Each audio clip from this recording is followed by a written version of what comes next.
দ্বিতীয় কাৰ্যসূচী স্মৃতি তৰ্পণ আৰু এই স্মৃতি তৰ্পণ কৰাৰ বাবে আমি এতিয়া আগবাঢ়িছোঁ আৰু এই স্মৃতি তৰ্পক হিচাপে আমি আমাৰ মাজত উপস্থিত থকা চৰপৰা প্ৰাথমিক বিদ্যালয়ৰ উপালিকা বৰ্ষৰ অধ্যয়ন সমিতিৰ সভাপতি মাননীয় শ্ৰীযুত বিনোদ ৰাভা আমি তেখেতক মহোদয় ডাঙৰীয়া বিনোদ ৰাভাদেৱক আমি আপোনালোকৰ আগত স্বীকৃতি দিয়াৰ লগতে তেখেতক উদ্বোধন সমিতিৰ ফালৰ পৰা এখনি বাজাৰেৰে তেখেতক সম্বৰ্ধনা জনাবলৈ আগবাঢ়িছোঁ। এয়া মাননীয় তৰ্পণ মহোদয় ডাঙৰীয়া বিনোদ ৰাভাদেৱ।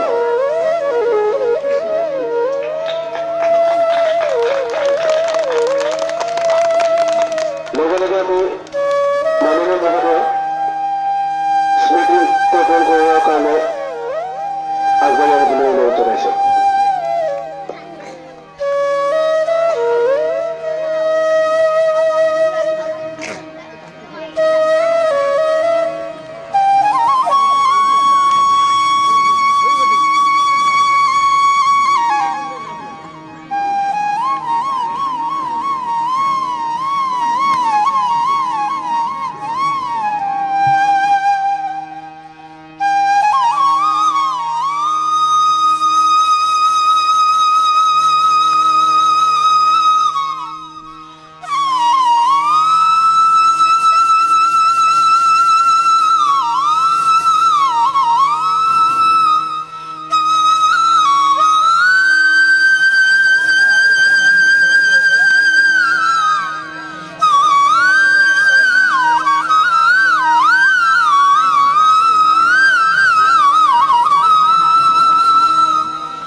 আজিৰ এই স্মৃতি তৰ্পণৰ মাননীয় তৰ্পক মহোদয় ডাঙৰীয়া দুআষাৰ বক্তব্য দাঙি ধৰাৰ বাবে মই ইয়াৰে অনুৰোধ জনাইছোঁ।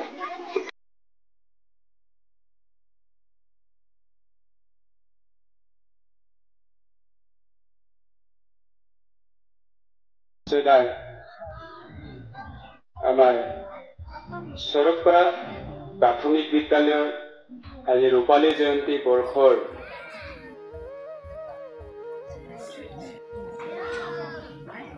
বৰ্ষৰ আজি আমি উদযাপন কৰাৰ দ্বিতীয় কাৰ্যসূচী স্মৃতি তৰ্পণ।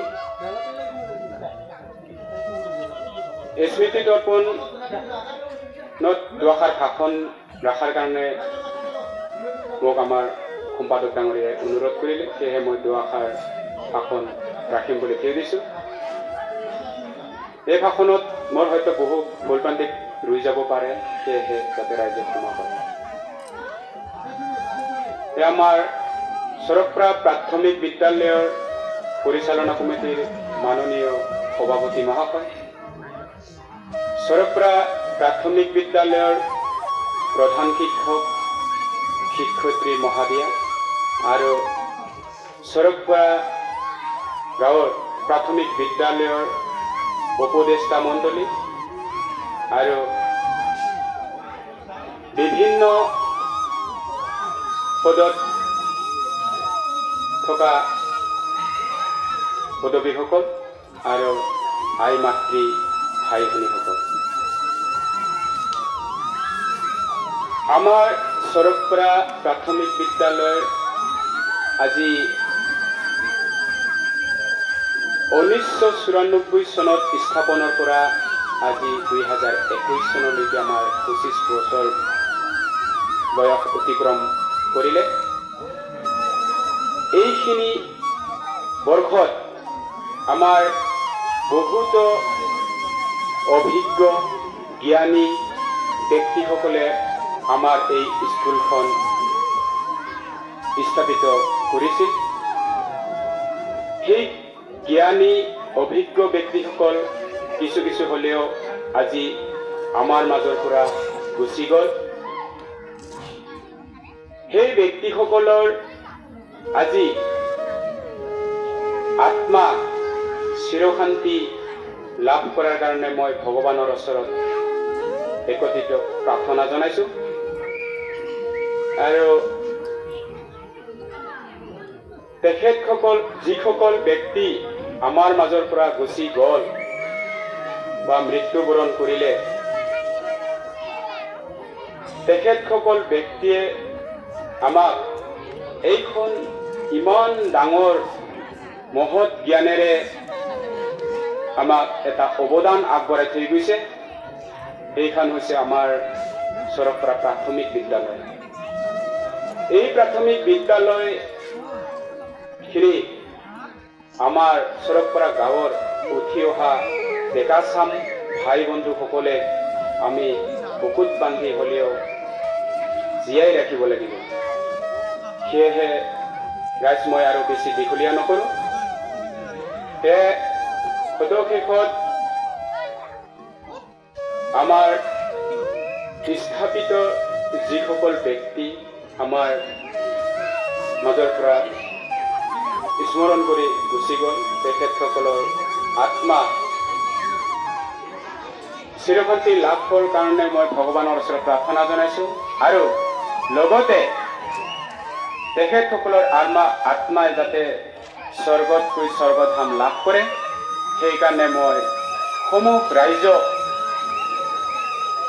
1 মিনিট মৌন প্ৰাৰ্থনা কৰাৰ কাৰণে ইয়াৰে অনুৰোধ জনালোঁ।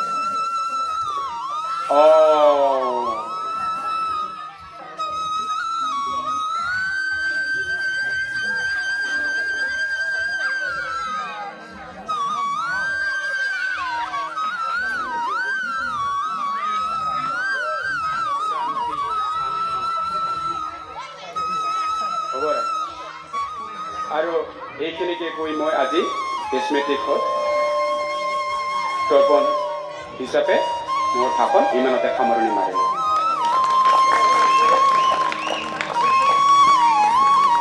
ধন্যবাদ থাকিল মাননীয় বিনোধন ৰাভা স্মৃতি তৰ্পণ মহাদয় ডাঙৰীয়ালৈ।